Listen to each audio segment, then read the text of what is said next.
everybody and welcome to your music tutor. This is going to be the first video in a series of many that will cover the fundamentals of the piano and music theory as a whole. Before we get started, if you're new and haven't already subscribed, please make sure to smash that subscribe button and turn the bell notification on so that you're alerted about my future videos. So if you haven't already seen, the title of this video is going to be covering the notes of the piano. We're specifically going to be focusing on the white keys of the piano. We're going to go ahead and save the black keys for a later time. So let's go ahead and get started. So this is like usually the first step of piano. So what we want to do is we want to start with middle C right over here. So this is the first note in a scale of notes. So let's go ahead and start covering the notes. So this would be C right over here, D, E, F, and G. So this plays a small C major pentascale, which would go like this. And then there are more notes on the piano. So this is A, B, and C. So collectively, the musical alphabet starts at A and ends at A.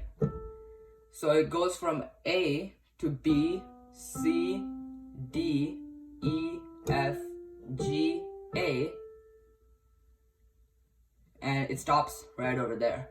So there's no H or I, or it doesn't really continue. We go ahead and restart the alphabet at G and it goes back to A. And then it continues up the piano and it gets higher and higher in pitch. So it'll be A, B, C, D, E, F, G, and A. And then it would keep repeating to the end of the piano.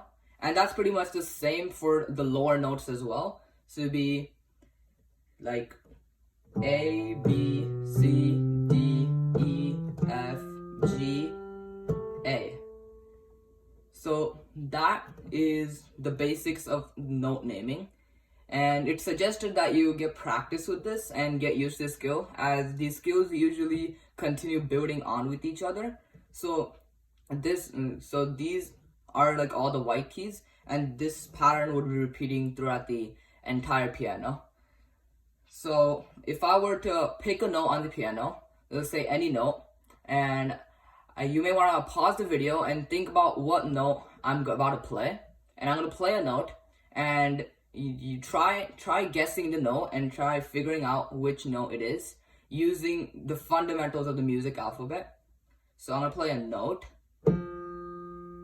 and you may want to pause the video and think about this. Okay, so now that we're back, this was F, this note is F, and the way I can tell is, the best way to start about it is grab the two notes of black keys right over here, and one note down right here is C. Then it goes to D, E, F. If it's easier for you to think from starting from the beginning of the actual alphabet, which is A, which is in the series of 3 black keys, then you may want to start with A, and then you would just count up like the regular alphabet. So A, B, C, D, E, and F. And you'll be landing at F right over here. Now let's go ahead and pick another note. We'll do 2 more of these, and then we'll go on to a different topic for note naming as well. So I'm going to give you another note, and it's recommended that you pause the video and think about it using the musical alphabet. So you may want to pause the video now. Okay, so now that we're back, this note right here is C.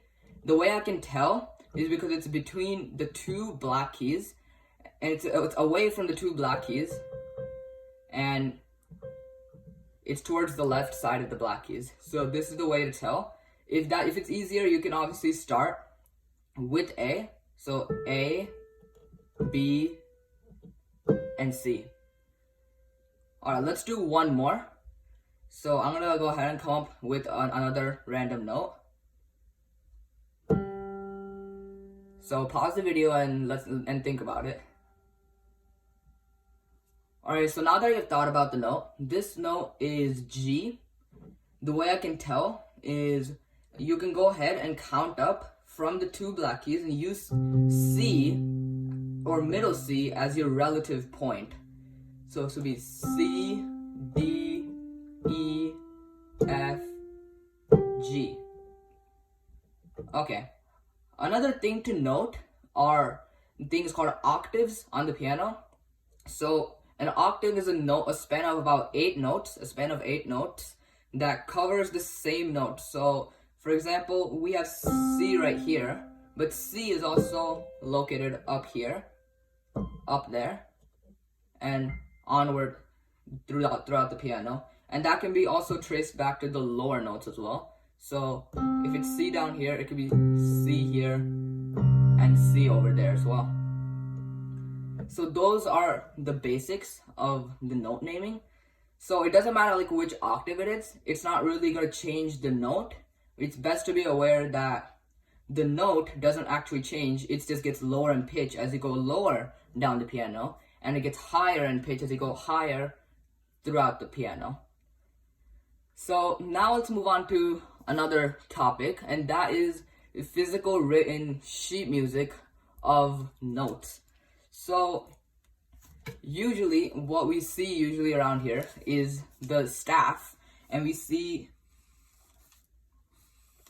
something along 5 lines written on staff paper similar to this. Now what we do is right over here we add a clef. So this is kind of my basic drawing of a treble clef. So this is kind of known for usually the higher notes. So higher notes that go from usually C and go onward onto the piano, and like it's onward. Then we see another kind of staff. We see the similar kind of staff.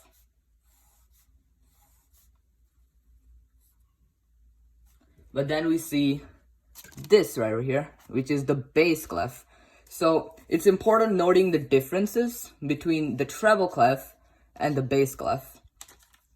So now the notes are written on these clefs usually. So what we have here is, so when we talk about middle C, for example, we have to properly note it on the staff.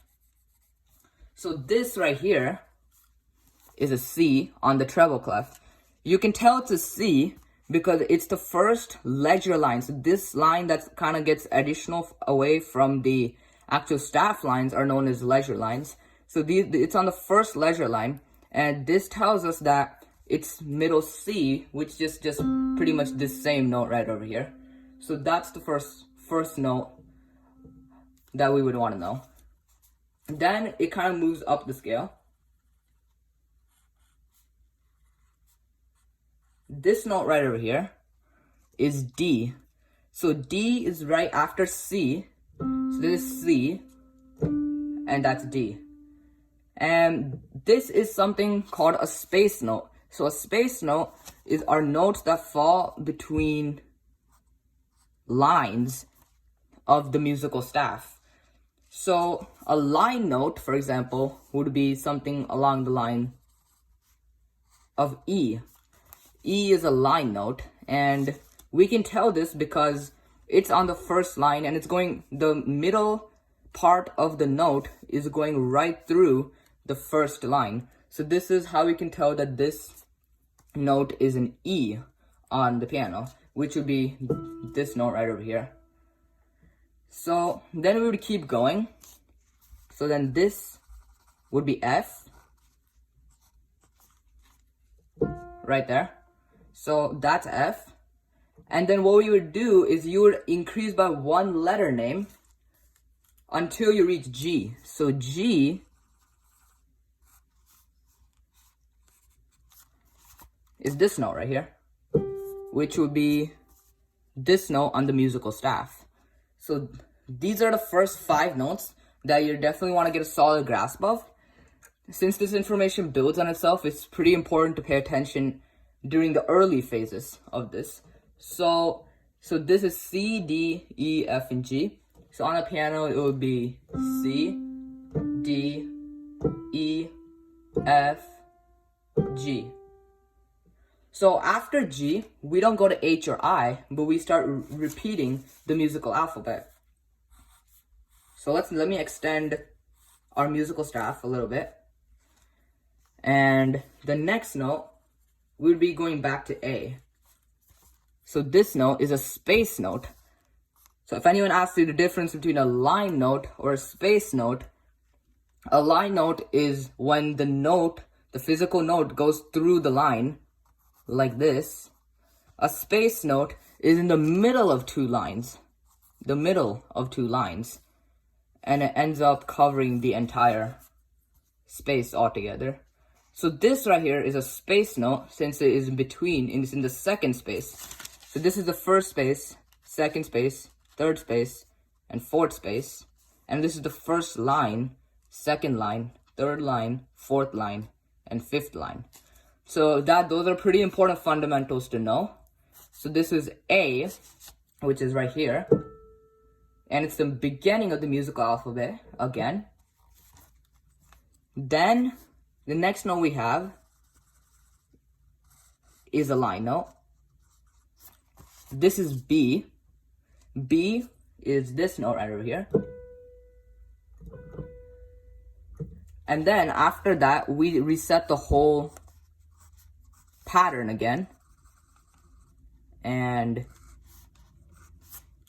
we're back at C, which is this one right here. Now it's pretty important to realize what an octave is in this case. We can see C is designated by middle C in the piano. And then the higher C is the C in the next octave. So if we add one octave from here, another octave would be here. If someone said add two octaves, it would be from here. We would skip past this one, and it would be that one right there. So that's how the treble clef notation works. Now let's move on to the bass clef. The bass clef is indicated for lower notes. So let's make a note to ourselves right here.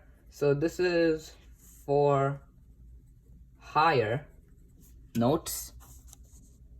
And then we have the bass clef right here. And this is for lower notes. As you can see by the dot and then the curve and then the two dotted lines. The dotted lines do serve an important purpose, and we'll get into that in a more later video.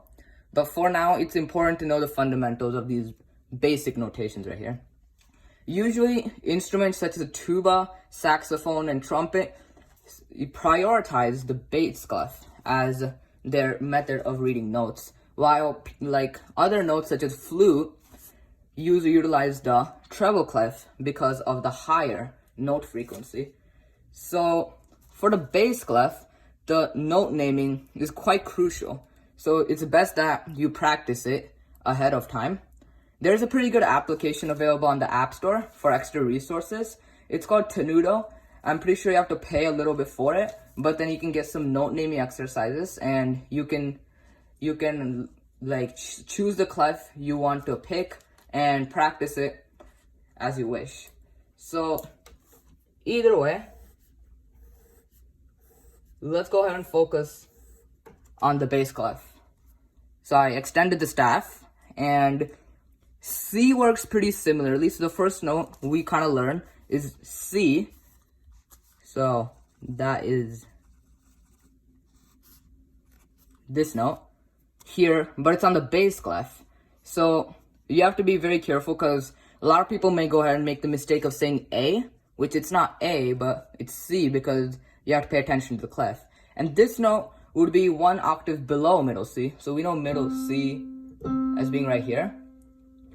One octave lower would be that right there. So this is the lower C. This is the C. And then if you want to go even an octave below, which is off camera, but you would have to go 8 notes pretty much below this and write that. But we'll get into that a little bit later in the later videos. It's not usually prioritized that way right now, however. So we would write C here. and then pretty much just build up the staff kind of like we did in the treble clef.